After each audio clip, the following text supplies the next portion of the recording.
It's our podcast. We're back, and I'm so happy that Calum Scott is with us. Hey. Hi. It's been too long. Too long.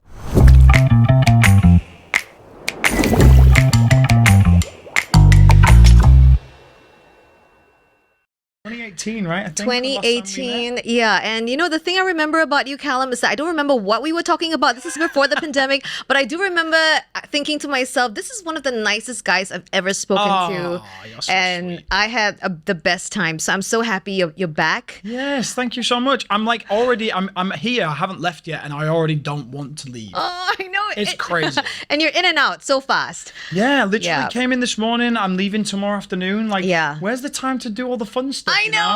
I I'm know. only kidding. The show is the fun stuff. No, but we're happy that you can spend some time with us here talking Yeah. a bit about your mental health.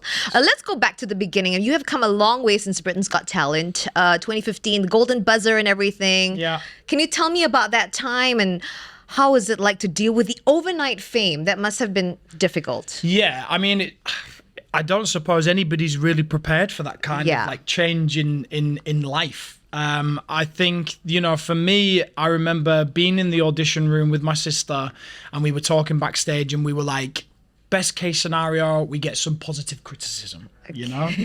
I don't think we set our sights very high. Oh. But I think we were just trying to be like, you know, humble about it and just, hope for the best, prepare for the worst kind of thing.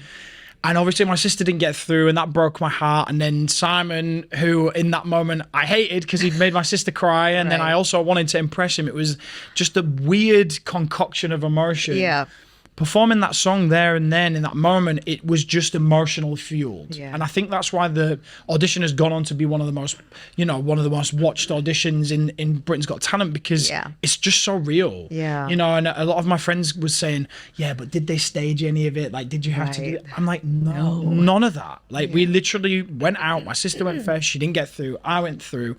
Golden Buzzer, went home. Yeah. And then tried to like process that in my mind, and that just changed my life. And then, you know, the night the audition aired, my phone was just going crazy. I posted on my Facebook saying, guys, I'm on Britain's Got Talent tonight, you should watch it. I got 3 likes. One of them was my mom. And then literally as soon as the audition went on TV, thousands. And ever since then, my social media has been growing and people being in touch every day and instant messages. It's just been the most crazy whirlwind and up and down as well. Like it's been hard for me to accept that, you know, people wanting to run down the street to take pictures of me. It's like, it's hard to adjust to that because I wasn't born into music or fame or celebrity. You know, I had a normal job in the office. Right. And now, well, it's been a couple of years. Yeah. Are you better at it? Are you I'm a bit better. this? Yeah. Okay. Yeah. I'm not as terrified for my life when people are running down the street towards me. I'm like, they know my name. What's going on? So I'm a little bit better with that. Okay. But you know what? It's just I've always seen it as it's somebody who loves what I do so much that they want to just come up and take a picture so that they can show their friends and say, look who I met today. Yeah. I owe it to them. Right. I owe everything to my fans. Can I ask how the pandemic was for you and how you, I mean, everybody went through a really tough time with that, but how was it for you and how did you deal with it in your brain? It was hard. I mean, it was hard for everybody around the world. I was in lockdown on my own because back in my hometown, I lived by myself. Yeah. So that was really tough. And, you know, you're seeing online, you're seeing families get together and saying like, oh, this is time we'll never get back. And, you know, what an amazing opportunity to spend all this time together. Whereas I was like on my own, like, well, this kind of sucks for me.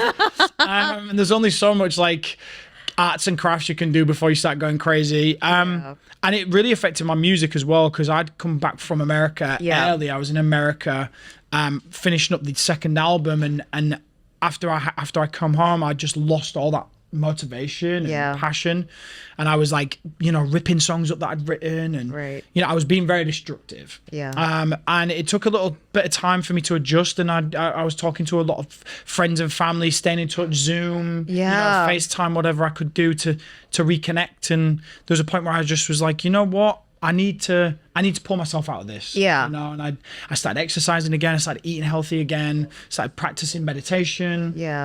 So I managed to pick myself up, and I ended up writing 2 of my favorite songs from this album during lockdown. So something good came out of crowd. it. Yeah, absolutely.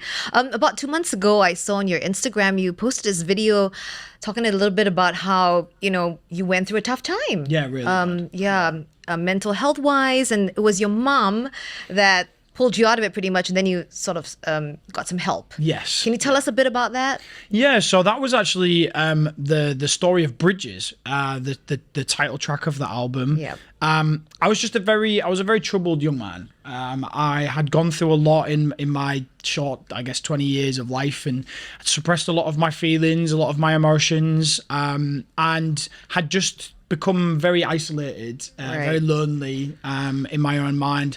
And I'd just gotten to a part where that had become quite dark. Yeah. And if anybody's heard the song, it talks very frankly about a time when I was, contemplating not being able to be here anymore. Right. And it's a tough talking point, but talking about, like, writing about that song, writing about that journey really helped me deal with a lot of that pain and darkness. Yeah.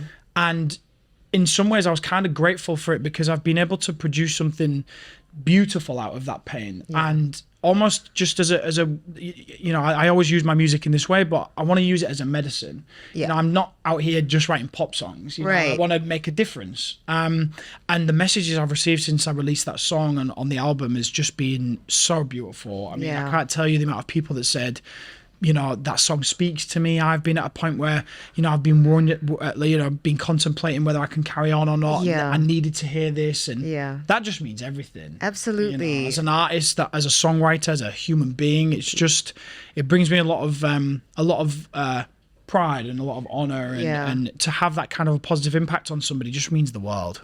Do you still do regular therapy? Is this something that you do to help keep your mental health in check? Yeah, I do various things, because when I'm a massive advocate of better mental health. Absolutely. I love it. I love that we are starting to take it a lot more seriously than we ever have. Yeah.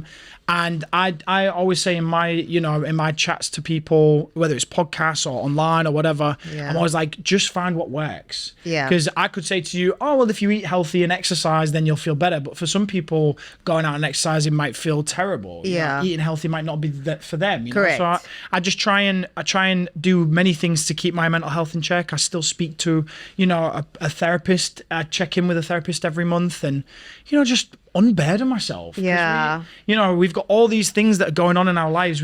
Sometimes you just need to sit next to somebody and just go, can I sit down with a cup of tea with you and just tell you how I'm feeling? Yeah. I think there's so much power in that. I love how open and honest you are with your fans. How do you shut off the noise, though, the non-fans writing and criticizing? How do you deal with that? It's tough. It's tough because I will search far and wide for that one comment that's like, you suck, and I'll believe that. Yeah, it's just ridiculous. There could be like 1,000 good ones, and you won't. Yeah, and you're just like, that's it, I'm giving up. Yeah. And I think it's just as humans, like we're there's almost like that just kind of curiosity of being like, oh, all these people are amazing, and I value every single one of my fans, but you're always thinking like, is there somebody out there saying, this sucks, or I don't like your voice, or whatever. Yeah. And there is, because art is there to be loved, and it's also there to be criticized. Right. And I'm never going to please everybody, and I'm okay with that. Okay. But it still hits, when somebody says, I don't like your version of Dancing on My Own. I'm like, please. But why? Yeah, but why? There's enough music out there for everybody, right? Exactly. But I guess with things like that, you've just got to. It's the same way that you'd say to your kids, like, if somebody says something mean, you just go, don't listen to it. Yeah. Don't listen to it. Don't pay any attention. Yeah. But I always try and come from a place of going, that person might have had a really bad day. They might have seen your post and they might have gone, ah! Yeah. Maybe that's just their outlet. Correct. It's always a reflection of them, actually. I think it's it's a powerful thing. It's difficult, don't get me wrong, to read something and not be emotional about it. But I think, with everything like that, I'm just thinking, they might have had a bad day, they might have just lost their job, they might have just, had a really crappy day. So just don't rise to Yeah, it. absolutely. You know, there are a lot of artists who have taken mental health breaks on their tours. I mean, Shawn Mendes most recently. I Right. think Justin Bieber. Yeah. I think Megan Thee Stallion as well recently. Oh, wow. So, I mean, how do you deal with the tour life? It's not easy. It's not easy. How do you deal with the downsides of it? I mean, speaking personally, I'm doing a job I absolutely love. So Yeah. for me, the positives far outweigh the negatives. Right. Don't get me wrong, it's difficult. Yeah. You know, when you're traveling from city to city, country to country, Yeah. you don't have 5 minutes to go out and experience the culture and the food and the people. You know, it's kind of in, do your job, get out. Yeah. That's tough. Yeah. But I mean, like, again, speaking frankly and from my own opinion, I just feel so grateful that I have the opportunity to Right. go out there, especially with the pandemic and being stripped away from my fans and Yeah. pulled away from doing what I love. Like, this is what I love to do. So for me, speaking personally, my mental health is in a great place. Great. But you know what? I do feel sorry for these artists that need to take that time, because it is tough. Yeah. You know, and other people, you know, I'm very lucky that I've got a great support network around me. Yeah. I do things to keep myself in check, but everybody has their days. Yeah. You know, and some people, you know, I don't know about Shawn and Justin and Megan, but, you know, some people just push to a point where they just go, I just can't do this. Yeah. You know, and one of the worst things you could do is push somebody into a situation they can't be Yeah, in, you know? absolutely. So I just, you know, I hope that those guys are able to better their mental health Yeah. and take care of themselves. But I think we're at a point in life where everything's so busy, everybody's out and about, you Yeah. know, that live music has all come back in the same year. Correct, You know, yeah. so it's tough, but Yeah. I'm loving life, just better. That's awesome. It's great to hear, Calum. I want to hear about what your self-care is like. How do you take care of yourself physically, mentally, emotionally, spiritually? How do you do that? Yeah, I mean, I'm a very spiritual person. I feel like in that way, like I try and give good to the universe. You Yep. know? I try and be the best I can be.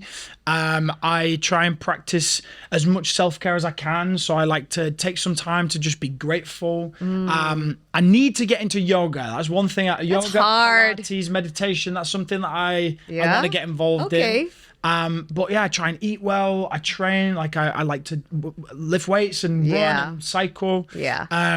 I just like to take care of myself that way. And then for me, the biggest thing is just staying in touch with family, friends, connecting, Yeah. you know, whether it's voice clips or quick videos or FaceTimes, just something to just check in. Yeah. So I think, especially with all my friends and family that I knew way before music, Yeah. it's just they keep you grounded. Absolutely. I'm glad that you do. And I'm so glad things are good. Things for are just, you. I mean, I I can't love really it. complain. I mean, love yeah, I'm a it. little bit tired, but I just had a coffee. I'm great. you Great. know? A final thing, a message for anyone who's mentally struggling right now. Do you have anything that you'd like to say to them? Absolutely. I just want to say, find what works. You know, this is a marathon, not a sprint. Yeah. You know, take your time finding out what works. It could be healthy eating. It could be exercise. It could be meditation. It could be talking to a professional. Yeah. You know, in some cases, it might be medicated support that people need. I think one thing that what people should know is that you are not alone. Like hundreds, thousands, millions of people around the world have all gone through this. Like you said, with Justin Bieber, Megan Thee Stallion, it doesn't matter what you do, who you are, where you're from. Mental health touches everybody. And just take your time to find out what works. Just know that you're not alone. Just know that everybody's gone through this, and you know, we all struggle from time to time. And I think knowing that other people have that struggle, you know, at least makes you feel that you're in company with, you know, like-minded people. Yeah. Thank you, Oh Calum. my God, thank you. I could talk all day about mental health. Oh my gosh.